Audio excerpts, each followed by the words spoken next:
Iran's secret network of torture sites. We hear from survivors who've managed to get out. They reveal the brutal crackdown after anti-regime protests last year was far worse than many thought. Lucy hears from one woman lucky to escape with her life. I tried to fight them. I tried to stop them from touching me, but there were too many men. They got me on the floor and taped both my hands and legs together. They took off my clothes and started making fun of my body. I was naked and cold, so cold for 3 days.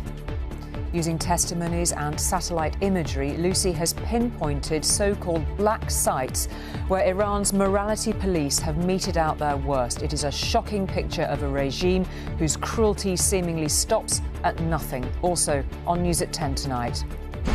200 officers in Sussex in a desperate search for a newborn baby after its parents are arrested. Plus, nobody else has that. No one. Only you guys. Only here. The PM sells his new Brexit deal in Belfast, extolling the virtues of Northern Ireland's access to the single market. How this woman faked her medical degree and worked as a psychiatrist for more than 2 decades, treating hundreds. And thinking of Mallorca for a bit of early spring warmth, the blizzards which have plunged it to -15.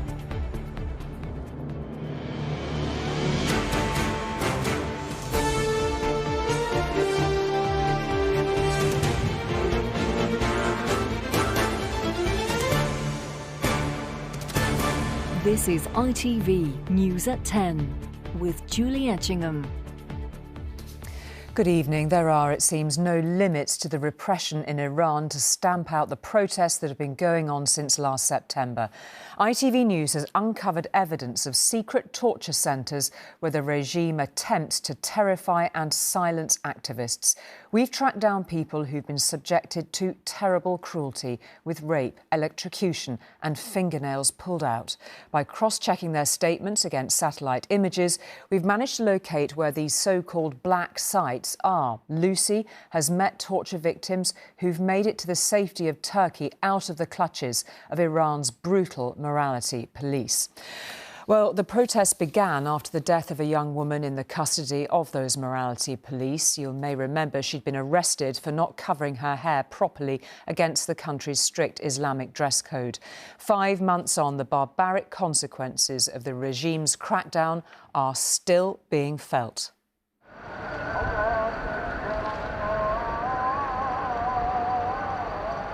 Turkey is the haven so many seek when they escape the oppression and barbarity of their own government.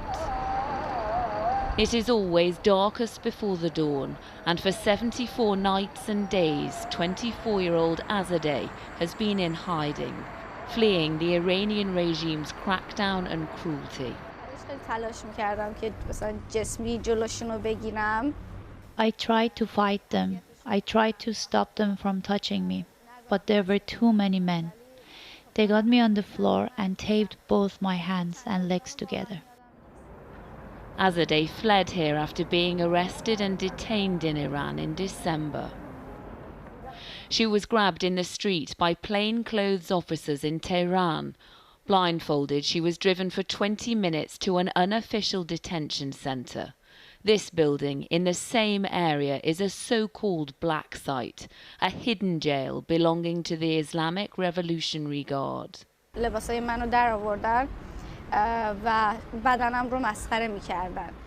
They took off my clothes and started making fun of my body. I was naked and cold, so cold for 3 days. Okay, take your time.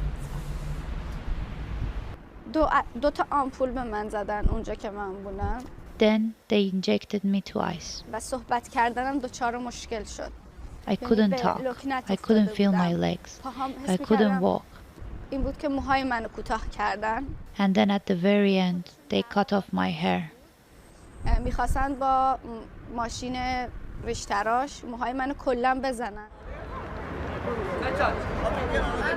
The refuge Turkey provides means voices can get louder and braver, allowing new evidence of the regime's inhumanity to filter out. When they arrest you, they beat you. Sasan, a journalist and activist, was also held in a secret interrogation centre. He was taken at gunpoint to this building in the north of Iran, in Karamshah. His crime, like so many others, has been daring to protest.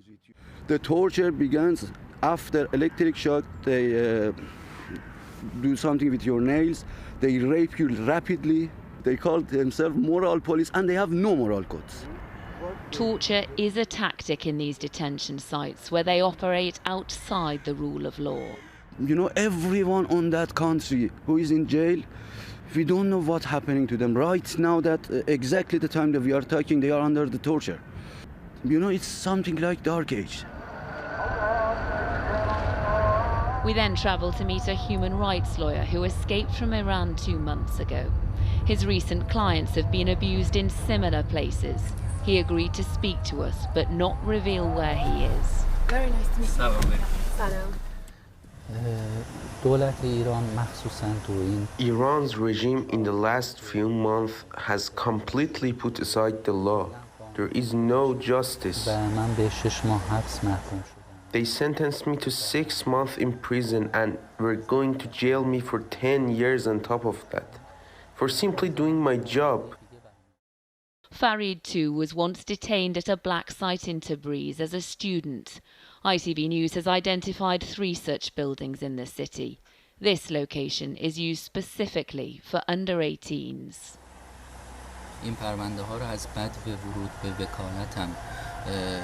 I have been working on cases fighting against the government my whole career. Were you afraid? Are you afraid now? We are not scared of the regime. Even when I was in Iran, I wasn't afraid. I left because they won't let me work and help people. A country that operates in the shadows we wanted to see, to go as far as we could to Turkey's border with Iran. It is a foreboding landscape with a wall that is 10 foot tall and more than 180 miles long. Normal crossings and trade continue. But the people, the faces are always watched. We had to film surreptitiously. We couldn't make our presence known. And crossing over as journalists is fraught with risk. We can't get inside Iran. For that, you need government approval, and even if we got that, we'd be banned from covering the protests. More than 60 journalists have been arrested and detained since the uprising first began. It is an iron fist intimidation to silence any dissent. On this side, there is relative safety for those who dare to speak out, while on the other, mercy and accountability appear absent. The beauty you see belies the brutality beyond. And Lucy's here. And Lucy, I mean, extraordinary testimonies there. I mean, they can manage to get into Turkey, but it's not simple from there on in either, is it? Yeah, you're quite right, Julie. Now, Iranians enter Turkey, they don't need a visa. It's easy, it is close by, but they can only stay for 3 months. And then they're caught in almost a limbo. They can't go back because they fear jail and, of course, even the possibility of execution. But staying in Turkey, they have no access to education, to employment, to medical care. Getting asylum is very, very difficult. They risk being discovered and then deported, which is absolutely terrifying for them. Now, in terms of stopping what is actually going on inside their country, well, the UK says tough sanctions are in place. In the spring, a UN investigation is expected to take place. Now, the Foreign Secretary said to us today that we take a very tough, direct line on Iran, but we don't routinely discuss what actions we may take. Now, by saying that, he's perhaps insinuating more may be done going forward, but he's not, of course, committing to it. And sort of just by coincidence, some news out of Iran this evening that it's being reported its enriched uranium stockpile now breaches the deal that was struck all those years ago. Yes, Julie, the United Nations watchdog has confirmed this evening that it's found Iran's enriched uranium stockpile is more than 18 times the limit of that 2015 deal. And this deal was made with the permanent members of the UN Security Council, countries like the US, the UK, Germany, and that deal was meant to limit Iran's nuclear capabilities. So right now, not only is the country facing internal turmoil and revolt, tonight's news further raises tensions between Iran and the West. OK, Lucy, fascinating reporting. Thank you very much indeed for that. The daughter of an aristocrat and her partner who disappeared off the radar after a car crash in January haven't just been found. They've been arrested on suspicion of the manslaughter by gross negligence of their 2-month-old baby as police hopes of finding the baby fade. The couple haven't revealed the baby's gender. Police are searching around Brighton, working on the principle that the baby has come to harm. Tonight, a major search for the missing baby is still underway, stretching 91 square miles and involving more than 200 officers. Some combing through an allotment and surrounding woodland in Brighton all day, scouring bins, bags and bushes in a hunt they described as urgent. That search, minutes from where the newborn's parents, Constance Martin and Mark Gordon, were arrested. Initially on suspicion of child neglect. Tonight, the police said they've been further arrested on suspicion of gross negligence manslaughter. We feel that the risk is getting so great that we now have to consider the possibility that the baby has come to harm. As time progresses, as the weather is closing tonight, as it was last night, in terms of the cold and the coldness and the impact that would have on a baby. Paul Cavill, who lives close by, was woken in the middle of the night by all the police activity. Looked through my bedroom window outwards and saw lots of policemen with torches and everything. What do you make of what's going on? I was just really, really shocked that they're here. And I just think, well, where is the baby? You know, it's just so... it's upsetting, really. The alarm was first raised on the 5th of January when the couple's car broke down on the M61 near Bolton and caught fire.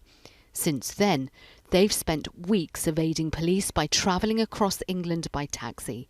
First to Liverpool, then Essex and on to London, dumping a pushchair in the east of the city. On the 8th of January, CCTV caught them in Newhaven in East Sussex, 16 miles away from Brighton, where they were found and arrested yesterday evening. Numerous CCTV cameras had captured Constance Martin and Mark Gordon as they crisscrossed the country after leaving their home in London in September, carrying a large amount of cash to live off-grid. When Ms Martin, an aristocrat from a wealthy background, began showing the first signs of pregnancy. Tonight, the couple are in custody, but so far there's no sign of their baby. The searches here are expected to continue long into the night. And despite questioning in custody, the couple haven't disclosed the gender of the baby or where the child is. The police say they are remaining hopeful, but that they are growing increasingly concerned for the welfare of the baby and that this case may not end in the way that they would like. Sejal Karia, News at 10, Brighton. Now, the jury that really matters on the Prime Minister revised post-Brexit trade deal for Northern Ireland is still out. The leader of the Democratic Unionists, Sir Geoffrey Donaldson, is keeping everyone guessing. It'll take as long as it takes, he said. Backbench Conservative MPs, those seem pretty happy with it this evening. Mr Sunak was selling his new Windsor framework brand in Westminster and to people in Northern Ireland, trying to convince them it's the real thing. The Prime Minister does like his sugary drinks, and talking to employees at a Coca-Cola bottling plant here, he was fizzing with enthusiasm for his new Brexit deal. If we get the executive back up and running here, Northern Ireland is in the unbelievably special position, unique position in the entire world, European continent, in having privileged access, not just to the UK home market, which is enormous, 5th biggest in the world, but also the European Union single market. That's like the world's most exciting economic zone. That is the access the whole country once had, but Northern Ireland alone retained it under the Brexit protocol agreed by Boris Johnson. He hasn't said yet whether he supports the Prime Minister's reworking of it. You're going to vote for the deal, Mr Johnson?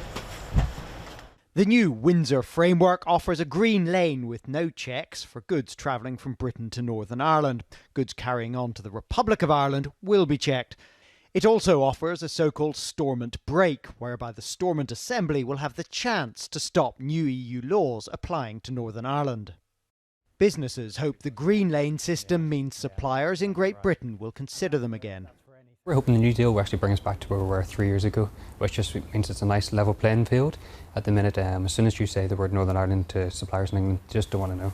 So it goes back to where it's going to be treated the same as England, Scotland and Wales. The question is whether all this will meet the tests the DUP have set to go back into government here.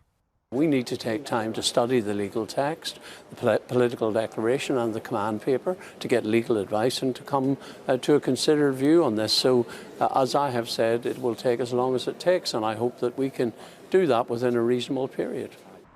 In the loyalist heartland of the Shankill Road, there are mixed views about whether yesterday's deal is enough. The big guns are saying, it'll suit everybody, but you need to see the whole lot, read right through it to find out, because there's probably a couple of wee dodgy ones there. Should Jeffrey Donaldson take the deal, go into Stormont again? Definitely not. I think so, yes. You think it's got rid of the protocol well enough, or at least fixed the problems? They haven't got all they want, but you never get all you want. Brexit has been an unsettling experience for many people here, and even amongst those with a British sense of identity, there is little trust left in British governments. Carl Dinnan, News at 10, Belfast. A conwoman who treated hundreds of psychiatric patients in NHS clinics for over 20 years using forged qualifications has been sentenced to 7 years in jail. The judge said Zolia Alami's wicked deception meant she worked with some potentially very vulnerable people over a long period of time. The judge also had harsh words for the General Medical Council, which registers doctors to work, for its abject failure to check her qualifications. Zolia Alami's degree that she awarded to herself when she dropped out of medical school. Both this certificate and a supporting document had spelling mistakes on. They were never picked up on, so she spent more than 20 years as a fake doctor. If you go to see a doctor, you rightly expect that they are qualified and able to do the job. And Alimi wasn't. She was a fraudster. So the impact on people who've seen her is immeasurable, really. Working for the NHS and privately, she saw hundreds of patients, earning more than £1 million. She moved around trusts regularly, worked in hundreds and hundreds of trusts. My own view is as soon as the spotlight fell on her, she moved to avoid scrutiny. She had previously been jailed for 5 years for attempting to forge the will of an elderly widower who had assets of more than £1 million. It was only after that trial when a local journalist did some digging and the truth came to light. It took just 3 phone calls. I was staggered. Here we were, 2 phone calls to New Zealand and it was confirmed, and a 3rd phone call to the GMC in the UK to confirm that she never qualified anywhere else. So indeed she had been working as an unqualified doctor in the UK for 22 years. And yeah, so simple. And if it was simple for me, it should have been simple for the GMC. The General Medical Council have apologised and say that their processes are far stronger now than they were then. On sentencing, Judge Hilary Manley has called for an inquiry into the General Medical Council, asking how, in her words, such clearly false documents were ever accepted. Zolia Alami spent 22 years faking it as a doctor. She'll be spending the next 7 in jail. Kelly Foran, News at 10, Manchester. Transgender double rapist Isla Bryson was sentenced today. At one stage, there was as much focus on where Bryson will serve it as how long it will be. The answer to the first is in a men's jail after a change of heart by the Scottish Prison Service. The answer to the second is 8 years. Isla Bryson raped 2 women, one in 2016, the second in 2019. Bryson began transitioning from man to woman after being caught. It has been another day of disruption for pupils and their families in the latest strike action to hit schools in northern England and in Scotland. The strikes will continue and spread during the week, including into Wales. Independent economists at the Institute for Fiscal Studies calculate that senior teachers in England have had their pay cut in real terms by more than £6,000 since 2010. That's 13%, as pay hasn't kept up with inflation. The starting salary for teachers is due to rise to £30,000 a year by September. Starting salaries for teaching assistants are between £14,000 and £16,000 a year. Empty corridors and darkened classrooms at Wales High School near Rotherham. Half of the teachers here are on strike and just 30 of the usual 2,000 pupils are in class. Are we ready to do a take? Exam students are being prioritised today. We are missing out on valuable learning time because we are in year 13, so it's really important for us to get as many hours as we can. The cost of living is going up, so the only thing they can at least try and do is get more pay so they don't go under and can't afford the house and stuff. But this is a generation of children already behind on learning due to COVID. I'm extremely concerned. I'm sure many head teachers are feeling the pressure at the moment to make sure that these students get the best possible support given the last 3 years that they've faced. Unions have rejected a 5% pay offer. And across the north, tens of thousands of teachers walked out. A mass rally in Leeds, smaller pickets in Newcastle, and a national day of action in Scotland. This dispute isn't just about pay. Schools are warning that they're facing a staffing crisis as a third of teachers quit within the first 5 years. I have a lot of friends who've left already within a year and a half or had issues with their mental health and had to take breaks from teaching. So it's finding a sustainable future for myself. You have to think in the long term, and in the long term the kids are going to be hurt by not having TAs, by having unspecialised teachers. But unforgivable is how ministers have described today's walkouts. It's really disappointing, and I would urge the NEU to pause the strikes and come around the negotiating table and let's start these serious discussions. Further strikes, though, are set for the next 2 days in other parts of England and Wales, as teachers say the sums just don't add up. Sarah Corker, News at 10 in Sheffield. Now, it's coming up for 2 years since New York legalised cannabis use in the city, but only now are the authorities allocating licences to sell it. They're using those licences, though, to try to redress some of the wrongs of the past when crackdowns on drugs led to the disproportionate arrest of black people. Since 1990, black people have been 15 times more likely to be arrested for cannabis than white people in New York. Despite the disparity, data consistently shows use of the drug is similar across ethnic groups. New schemes will try to tackle the injustice faced by those marginalised by past laws, with 40% of tax revenue from smoke shops to be directed back towards communities impacted by the war on drugs, which could be life-changing money, with the city's cannabis market worth an estimated $1.1 billion. A new dawn in New York and a new state of mind. So what's the hottest selling thing right now, you think? When he was younger, the state imprisoned Roland for selling cannabis.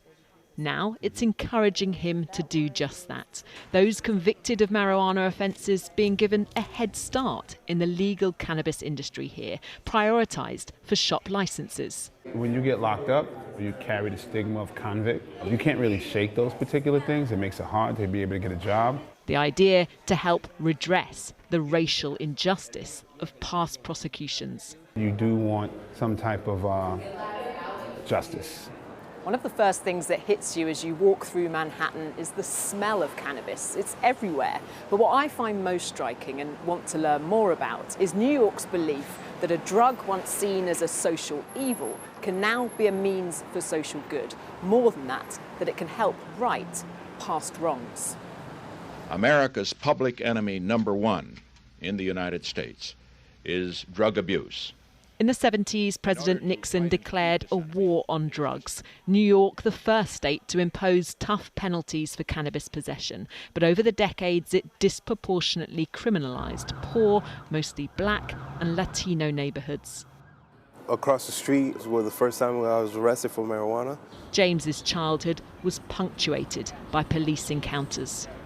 They jumped out of their vehicle, put the gun in my face, basically stopped and frisked me. And The police put a gun in your face when you were 16? that's right. His mother, Anna, still lives here, and the memories are still painful. Once imprisoned at the notorious Rikers Island jail, James has just been awarded a licence to open a cannabis shop. I feel liberated. Yeah, it's like a huge pain was lifted off my shoulders. It's like I'm being reimbursed in life. It's like getting a second shot at life. For his mum, it feels redemptive. The pain just leaves. You could notice that in her face. All the pain just left her face, and she just smiled like. It's potentially a billion-dollar industry for New York, with the promise taxes will be reinvested in neighbourhoods harmed by past laws, like the Bronx, where I've come to meet the woman leading this landmark legislation. You know, the cannabis industry is legal. Dashida Dawson grew up in East New York, witnessing the impact of the war on drugs. I still have PTSD from it, and I talk a lot about the trauma and the need to start the healing process. So coming home to your home city and helping to right past wrongs is really important to you? It is. It's a full circle moment. I want us to be the #1 global hub. But there are currently only 2 licensed cannabis shops in New York, yet hundreds of unlicensed illegal ones. Some would say undermining the city's goals and its ambition to atone for the past. Rebecca Barry, News at 10, New York. In the last few minutes, the Daily Telegraph has published what it says are WhatsApp messages sent by Matt Hancock when he was Health Secretary during the COVID crisis. There are 100,000 messages called the lockdown files. Anushka has been speed reading, which has literally just dropped on the Telegraph website and has got the first few details. What have you got, Anushka? Well, as you say, over 100,000 WhatsApp messages, which were sent by Matt Hancock to politicians and officials. The person who we believe has got hold of them was Isabel Oakeshott, who is a journalist who actually is very anti-lockdown herself. She's written before about her blood boiled at lockdown policies. She thought there was a catastrophic price paid for them. But interestingly, she was also the journalist who helped to write Matt Hancock's biography. And she talked in December about having viewed thousands and thousands of sensitive government communications about the pandemic, partly through this process with Matt Hancock. She said he was surprisingly inclined to disclosure. And what we are talking about in these lockdown files that you can see there on the front of the Telegraph, the first story is about care homes and the crisis in care homes, and in particular, a suggestion by the Telegraph, who've obviously seen this, that the Chief Medical Officer at the time, Sir Chris Whitty, advised Matt Hancock that everyone going into care homes should be tested for COVID. This says that he ignored that advice when it came from people coming from the community. But, Julie, it says that there is other information in here about school closures, about masks, and about all sorts of other things that happened during COVID, which we haven't thought about for some time, but there is a lot to go through here. OK, there'll be so much to report on this for the moment, and clearly no further reaction or comment from any others at this point. But, Anushka, thank you for that. There'll be more on that, of course, in the coming hours, and no doubt a lot more tomorrow. Now, away from that, it has been an important night in the FA Cup, as you might have seen. Bristol City beat Manchester City beat Bristol City in the 5th round. The upset of tonight's 4 matches was at Leicester. They were beaten by Blackburn Rovers there in the bright red. Dolan set them on their way with a well-deserved opening goal. It ended 2-1 to the Championship side. Well, it's that time of year in the cold of January and February just ending that it's nice to plan a holiday in the sun. Anyone lucky enough to be thinking about Mallorca might want to look away now, because it is, as you can see, covered in snow. Spain's equivalent of the Met Office has issued an extreme weather warning for all the Balearic Islands, with the potential of up to 15 inches of snow. It should be about 15 degrees there at this time of year. It has been as low as -2.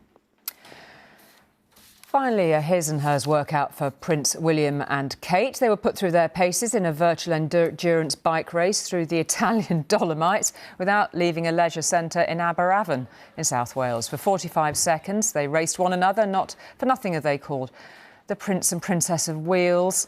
Kate's well-known sporting competitiveness clinched the win and a little cup for her to celebrate. Her margin of victory remained diplomatically unmentioned. Well, that is it for tonight. From all the team here, there will be lots more, of course, to come in the coming hours and tomorrow. Till then, good night. We'll see you then.